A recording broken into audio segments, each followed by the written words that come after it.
Hey Debbie, good to talk to you. So it's Kelly Weaver Hi. here, headshot photographer, and it's Debbie Smith Rockinelli. She's a licensed therapist, and we connected on social media. That's the good part about social media, right? Is finding great people. You can get addicted to it off the side. Just a little side note.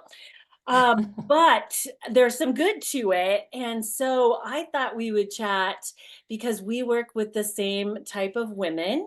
So my clients are often women over 40, many over 50, lots over 60. And what I've noticed and why I wanted to chat with you is there seems to be a fear overall of being photographed. And I hear it all the time from my ladies that they don't like their fill in the blank. And I thought you could provide some insight on how to help these women feel more comfortable in front of the camera. And then I'm going to tap into the things that we're saying in our head that might constitute talking to you directly. So let's start with, do you have recommendations on helping women not be so afraid of the camera? Absolutely. And I work with that same age population. And so I hear that all the time and I see what's happening. And being in that age range, I feel that. I Me think too. as women, yeah, we label ourselves a lot and we are often so focused on the things that we don't like. I think when it comes to having our pictures taken, especially for headshots or something like that, my recommendation is to not focus on things that aren't realistic or the things that we don't like. I think a lot of women go, gosh, I really hope she can make me look 10 years younger and 20 pounds lighter and Sweet. those kind of things. And, I don't like how my eyes get squinty when I smile and all those things. That's a lot to carry around. So I think being just focusing on leaning into the vulnerability that there's going to be things that aren't perfect, but what are you hoping to reflect in those pictures and what are the good parts about you? I know for myself, when I took headshots for my therapy practice, I was kind of doing the same thing. I want to look attractive, but I want to look relatable, and I want to look confident, but I don't want to look bossy, like all the things. And I wanted to look great, but then I was also aware that if I look nothing like myself, then that's great. But then I'd walk into the waiting room for the first time, and that client would be thinking, "Who the heck is that? She looks Right. nothing like her picture." So That's I important. focused more on, yeah, how I wanted to present, how I'm friendly. I want to look friendly, and that doesn't look perfect, and that's never going to be the cover of a magazine, but I'm friendly and I'm okay with that. So I kind of Yeah. just leaned into that. I So always I think, think if women are able to do that, yeah, I agree. yeah, And I always feel like when women go there, right, to take the pressure off of trying to please another person or attract another person and just do this for themselves. And also relatability wins versus perfection. yeah, Any day yeah, of, any time. And so, and plus, if I see a picture where they're perfectly coiffed and like overly retouched and they're just the perfect person, I'm like, don't feel so relatable with that. Nope, can't relate. yeah. So if you do let yourself be imperfect, it's just so much more relatable. So Yeah, no, I told that's a great word. If you just lean into that, it's not going to be perfect. But if I come off as really who I am and relatable, and that somebody's going to want to talk to me or utilize whatever service or business I provide, that's great.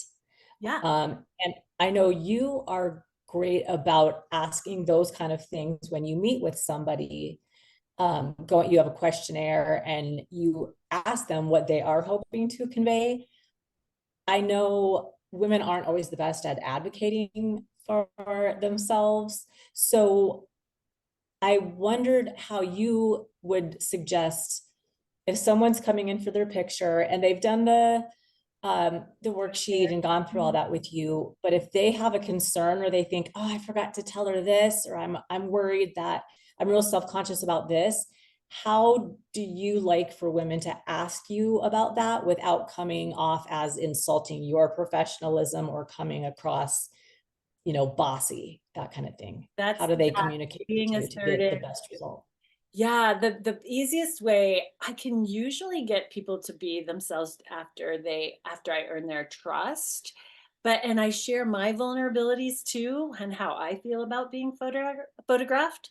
Oftentimes, matter of fact, if you go to my about page, so kellyweaverphotography.com and click my about page, you'll see all the emotions that I went through when I had to do my own pictures. So, and I shared my facial expressions, and I think by my sharing my vulnerability and fear with them, they'll open up more. And then we had just a little fireside chat before we begin, and I usually, can get women to share with me. The best way to do that clearly, though, is to create a vision board. So, because you can tell me one thing, but I visualize something else. So what I'll do Yeah, is I'll share a gallery with them and have them pick the images they like. So it's very clear. And I I was love that. sharing with you earlier, yay, a little bit about what that looks like. So this is a vision board that I created for Monica, and she is a web developer. And so she was wanting colorful and casual. Well, I might think one thing on that, and she might think another. But I pulled these pictures together thinking, oh, if she were to see these and just click the heart button on the ones that she likes, Yeah. I'll be very clear on how to photograph her. So that helps a lot, is the vision board. Okay. So that Yeah, helps with the clarity and of missing if you're just talking, like you said, sometimes you right. might be getting something in your head, but it's if there's actual visuals and pictures, that's easier I to, like that. I like that. That's yeah, all we have yeah. to do. Yeah, Okay. and then I was going to ask you one last thing. We've talked about the things that we're saying in our heads, or that about our bodies, or feeling insecure. Is there a point at which that talk that we're saying to ourselves goes to a level where we might want to speak with someone like you about it? Like, how can we tell if it's just, oh yeah, it's just a superficial thing, versus I need to go deeper with someone like Debbie? Yeah. That's a good question. So I know women at this age, we're all kind of transitioning into the next life stages.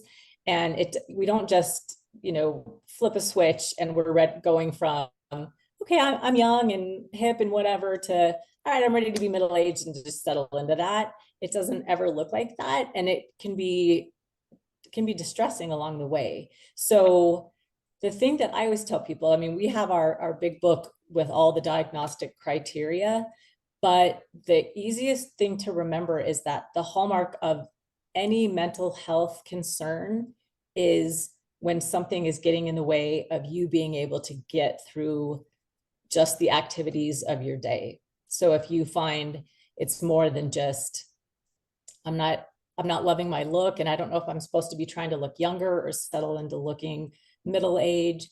If you find that that's really causing you significant distress and you're spending a frustrating amount of time thinking about that, it's probably worth talking to somebody. And I know myself and most therapists offer like a free 15-minute Zoom call or just a phone call so that people can ask questions and see if they're a good fit. And what I find is a lot of times just that short amount of time is enough for someone if they were on the fence, just being able to vent and just kind of unpack, here's what's going on with me. They'll know, like, gosh, that felt so good to get that off my chest. And I really do think that having some therapy and having someone to talk to about that will help.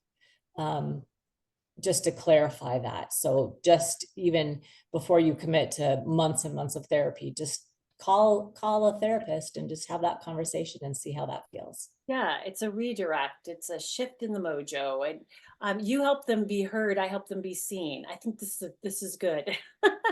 And tell us That's your. great synergy. I There love we it. are. We're gonna help. We're gonna help these women like us, right? Well, tell us your contact information. I'm gonna put that at the end in a graphic, but tell us how to get a hold of you.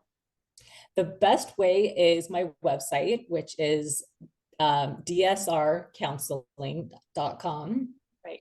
Or I have an email, Debbie, DEBI, at dsrcounseling.com. Okay, perfect. And like, if, for example, to schedule, you can schedule yourself on my website. So if someone just did want to schedule that consultation, you can do that right on my website and get in from there. I noticed how easy that was, and I think your pricing is like so reasonable. Oh my gosh, I do. And you're just lovely. Thank And you. I just think women would get a lot from talking to you. And so I wanted to chat Thank with you you. because of that today. And so we will just stay in touch. And ladies, if you want to be seen and you want to go for it, let me photograph you, and I think you'll love it actually. And then talk to Debbie if you feel like you need to go a little bit deeper on how you're feeling, maybe even before your photo session might help. Yeah, So, absolutely. For sure. okay, well, I will talk to you soon, Debbie. And Awesome. yeah, Thank you, stay on Kelly. and I'll come right back to you. Okay, All bye. right. Thanks. Bye.